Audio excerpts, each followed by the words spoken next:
आता असं नावं तर घेऊ शकत नाही आहे, अशी तर बरीचशी लोक आहे, असं इनडायरेक्टली सांगू शकत नाही की कोण आहे कसं आहे काय. सगळे चांगले आहे, सगळ्यांच्या हातात आहे, सगळी करतायत बी कामं. पण असं पण असतं की आता कसं आहे की काही गोष्टी अशा असतात. काय प्रश्न वाटतो तुम्हाला तुमच्या वस्तीत?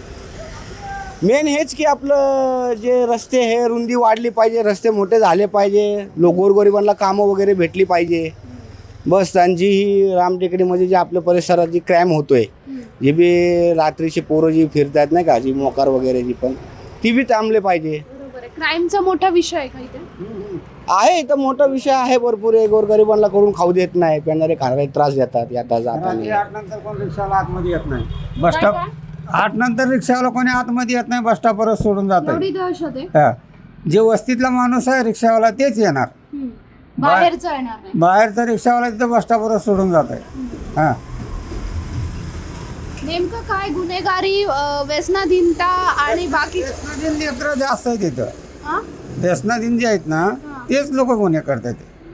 जास्त आहे. हां, जे चांगले माणसं आहेत ते कोणी एवढा गुन्हा नाही करत, पण जिला व्यसन जास्त आहे तेच लोक मोबाईल चोरायचं, कोणाचा मोबाईल घेऊन पळायचं, कोणाचं पर्स घेऊन पळायचं, कोणाला दमदाटी करून गाडीवाल्याला पैसे काढून घ्यायचं, हेच जास्त आहे.